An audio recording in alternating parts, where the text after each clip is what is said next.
Okay, there we go. Let's see. The first thing I want to do is talk a little bit about the Seminole people, as usual. So let's see if I can share my screen. And let's get to it.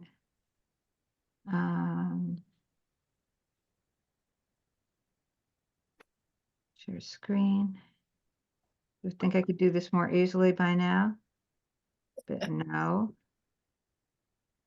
Okay, here we go. So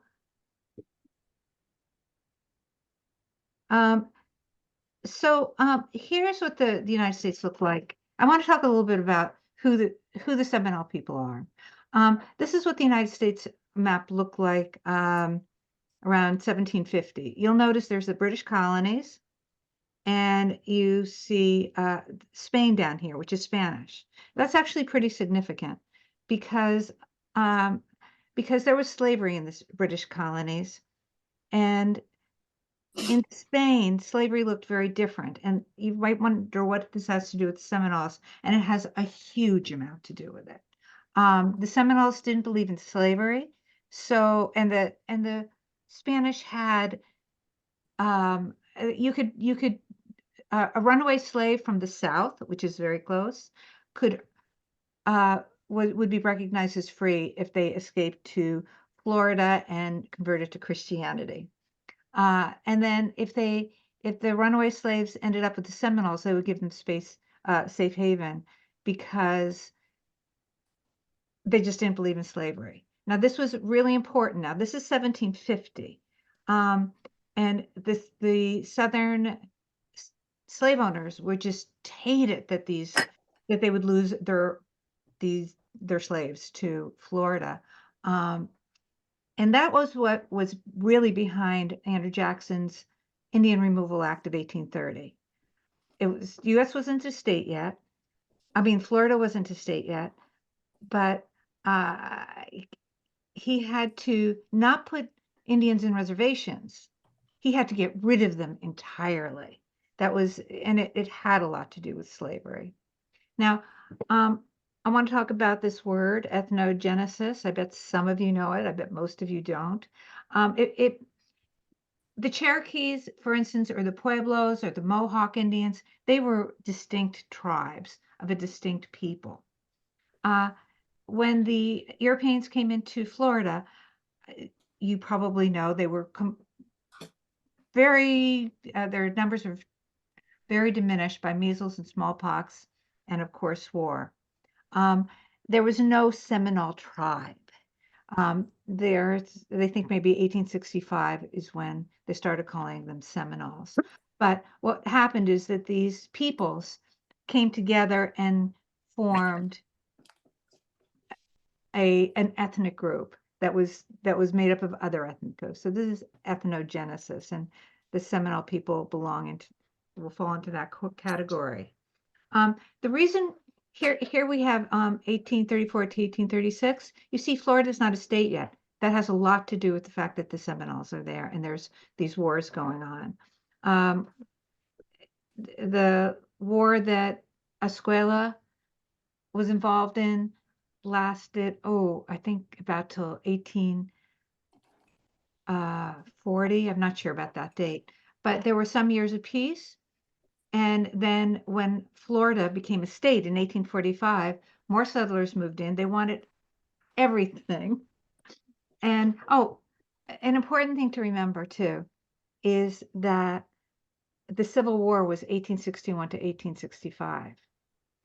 So even though there were some years of peace, settlers wanted to get rid of more people and more Indians, and they were able to. They really lost interest in getting the Indians completely out of there because the Civil War had begun. When Jackson finished his term, also his desire to make sure the Indians were gone fizzled out, so that there were these few years of peace in Florida. So anyhow, what I really wanted to talk about with this is that part of the reasons why the Seminoles were so hounded was because they had safe haven for slavery, Um, and then the other wars in our country is partially what made them lose interest in it. Now, of course, after 1865, there were no slaves, and so it wasn't as important to get rid of this place where the slaves could go.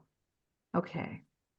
So that's the Seminole people. They aren't, like I said, they aren't like the Pueblo or Mohawk or the Cherokee that are a people. They are a blend of people. Okay. So stop share. Am I going to stop share? We're going to stop share. I'm still sharing, right? Yes, Okay. Come on, stop share. I'm sharing you. So wait, so is there stop? You're not seeing my, it's not sharing anymore, right? You're just seeing me? Right, Good. right. Um, so what we're going to do is we're going to use our strips to do something different. This is the first time we're going to be doing something with diagonals. I also want to point out that I'm going to, I want to, we're going to pick up the pace a little bit. I want to do even more with diagonals next week. It'll all be diagonals from now on. The pattern that will come next is pretty simple, but it's also, you just have to focus on it. And so I think what I'm going to do is I'm going to do a short video for the next pattern and make it as a prequel for lesson 5.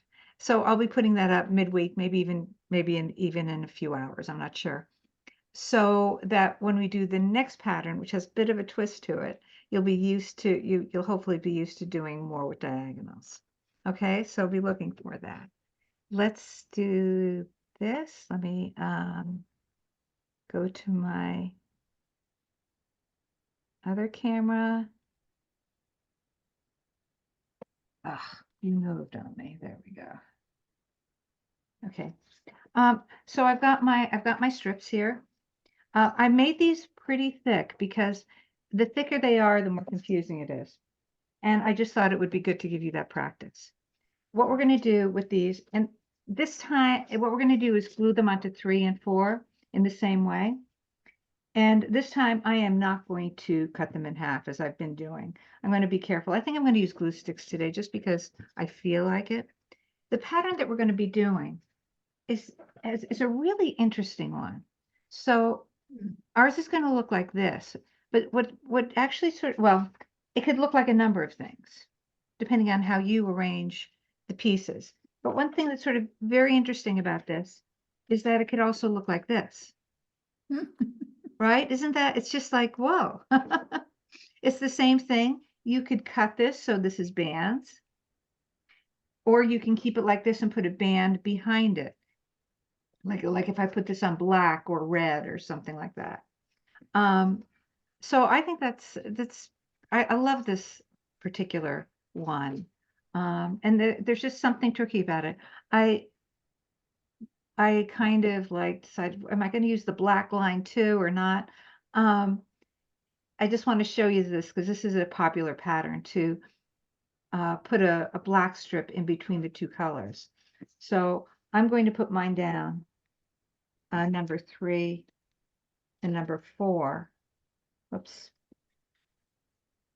like this, on both, right? Same exact way. I'm not putting the little black strip, but if you feel industrious and really like that black strip, you can do it, but there's always the next one you do, right? Okay, so why don't you just do that along with me, is get the number 3 and the number 4 PDF and glue them down in the exact same way on the number 3 and the number 4. And then we're going to talk a little bit about diagonals.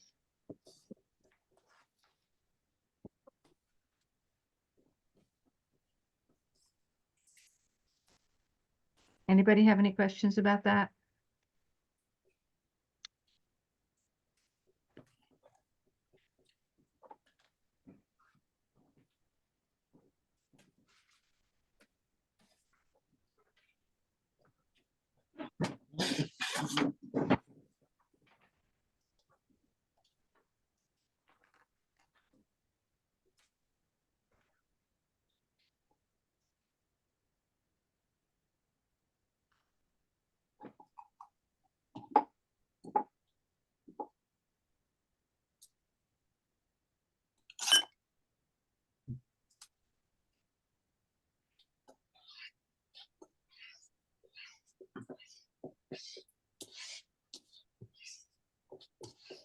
Oh, the sun is coming in my window.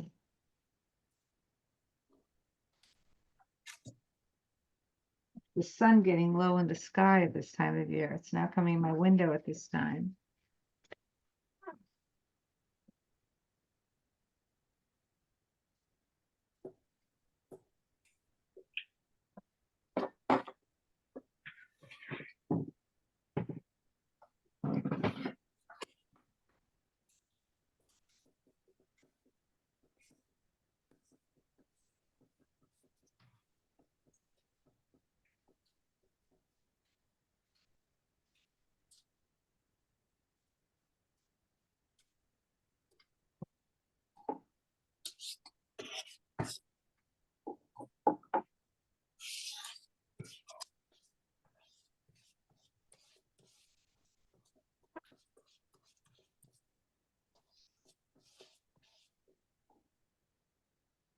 Paula, Yeah. in the first one, did you put the, oops.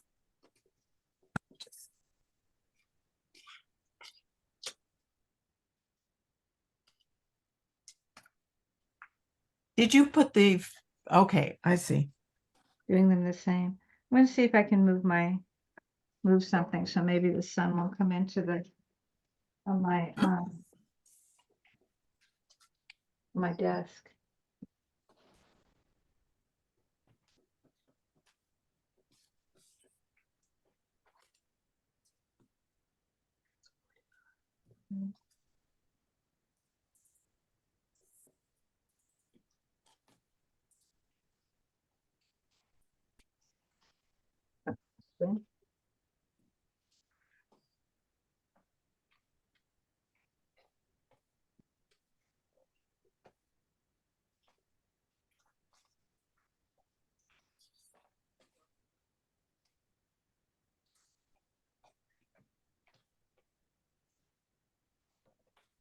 Okay. Just a little bit, I don't know.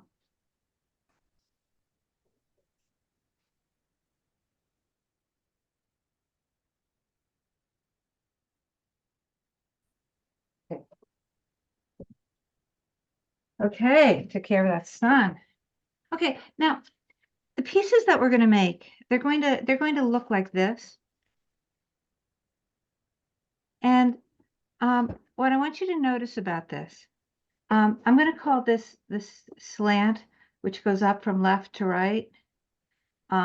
This is a slope. I'm going to call that a positive slope. Some of you will understand why. And I'm going to call this one where it goes down from left to right, a negative slope. Okay, so in your mind, what do you think would happen? Just think about this and then I'll do it. If I took this piece and just rotated 180 degrees, so now the green would be on top, would it now become a negative slope? So I'm going to do that, and you can see, no, it doesn't. It doesn't. I can actually make this into a negative slope, but I'd have to go, look, 90 degrees. But that's not going to do us any good, but it's sort of a good thing to know. So if I have these two, one is cut out from number 3 and one is come out from number 4, there's nothing that I can do to make these exactly the same. You see, I just can't turn them to make them exactly the same. And that's what makes the pattern. Now, this is a nice little tip. This is different than what we've done before. There's some glue on here. Because we're cutting at an angle, I'm actually going to start in the middle. Because if I start over here, I might make a mistake about which line up here matches up with the line on the bottom. And that's a really easy thing to do.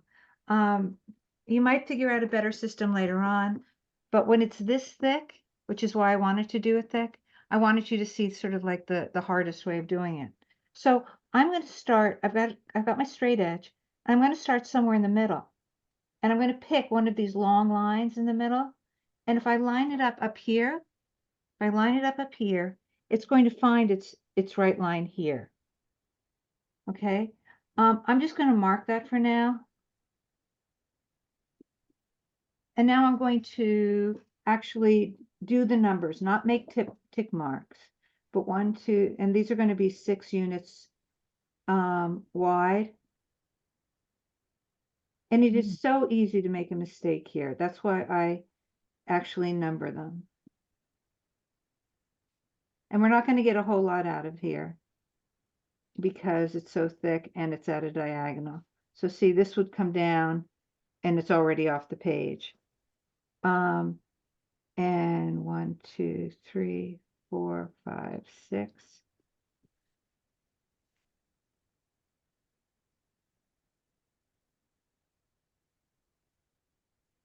Now remember, this group matches up with this group here. And that's just sort of, I'll often just circle it so I can just sort of keep track. And so this group doesn't line up with anything. So just do enough to get started. And you have to do this on both pages.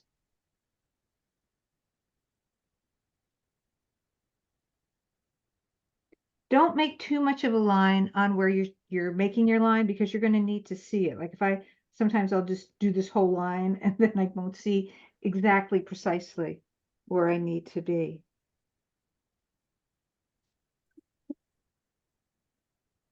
Three, 4, 5, 6. By the way, the people who sent me in things this week, I really want to especially thank you because I was having a really hard time feeling inspired by last week's pattern to do something wonderful. And when I started getting people's photographs in, I was inspired again. And this is really why I'm doing it, because I feel like we have this opportunity to keep each other moving forward in a nice way.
Is anybody seeing how this could be tricky? Yeah. Mhm.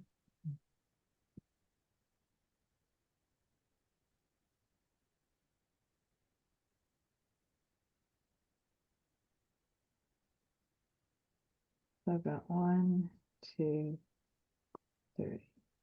Probably won't use this one. Okay. Sometimes when I'm making these, I'll offset them. I sort of once you get a sense of it, you could see that if I'm going to end here, or here, I could have offset these to each other, but you'll figure those out. You guys are brilliant.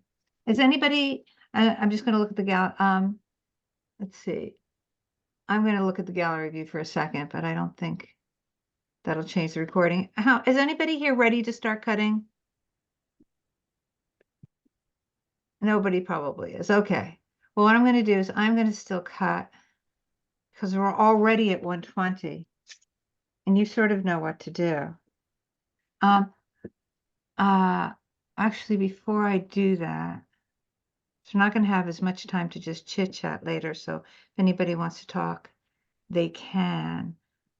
But I do want to mention something. Let's see. For those of you who didn't hear last week, I'm going to share my screen for a second, I think. There we go, share. So in the future, the easiest way is to go to my blog. You can just put in my name, it'll take you right to the blog. And on the sort of the menu, on your phone, it'll say menu, but it has this all Seminole Patchwork with paper updates.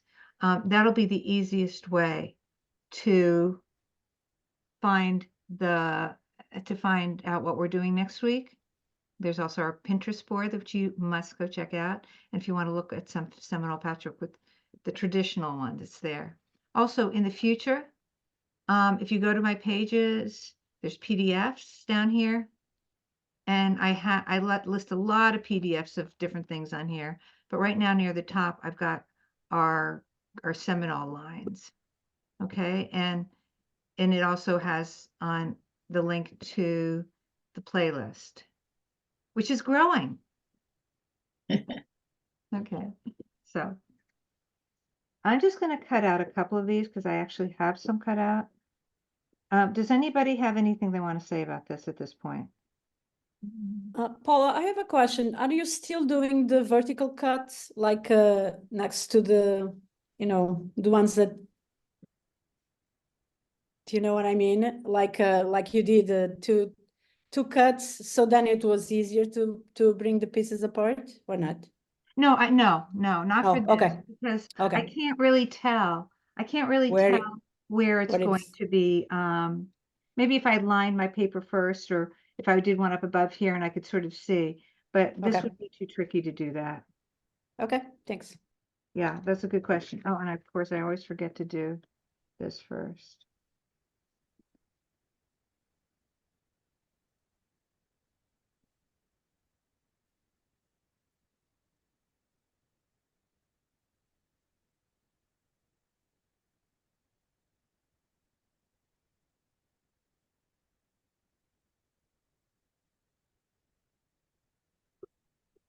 So this is the fourth session. I'm thinking that after the fifth or sixth session, I might, the Zoom will kick us out, but I'm thinking maybe it'd be nice to have one session where we just come back on if you want to, and just keep working together as the patterns get a little more involved. Does anybody like that idea? Yes. Sure. Okay, one person said yes, so I won't be alone. I'll do that after the fifth or sixth one.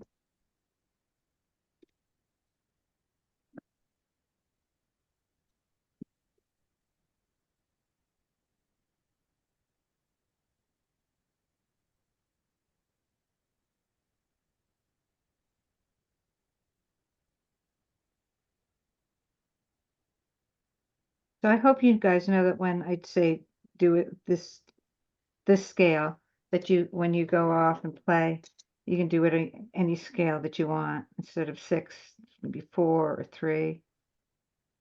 Someone gave me some beautiful small pieces, very small pieces of handmade paper recently, and I was like, what am I going to do with these beautiful little pieces of handmade paper? And what I did with them is I did some Seminole patchwork with them. And now I get to send her a nice little card that will be like a Christmas card to her.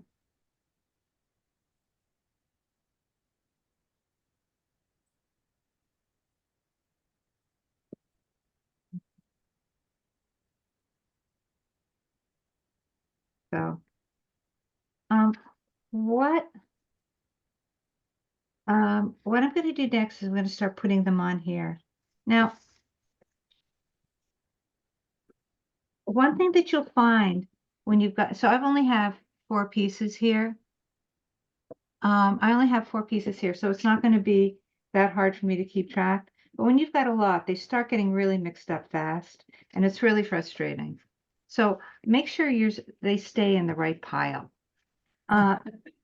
Yeah, and you get to choose here whether you want to do a pattern, say like this,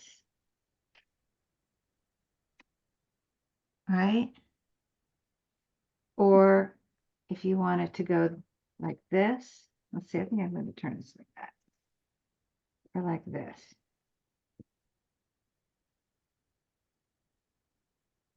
And you see the difference, right? Now there's just all sorts of different configurations that you can put these in. And again, they'll have that, they'll look very different. Depending on what you want, what kind of bands you want. That beautiful. So one thing that happens with these patterns is that they begin to sort of drift. They sort of kind of like drift up or drift down. So I think it's kind of important to make a line. I'm going to make a line, and if I generally don't like for them to sit on the line, and I'll show you. I think I've done this before. So here's a line. And rather than having it sit on the line, which would mean that it would show, the line is here. I can see that it's very light on yours. What I'll do is I'll put the apex, this little apex right here on the line. And it seems to be easier for me to keep it from drifting when I'm lining my piece up to that line. Okay. And I'm going to glue that down. And I think that's all I need to say. And we're at 10:27. So I'm going to stop the recording. And oh, does anybody have any questions at this point that would be nice to have on the recording?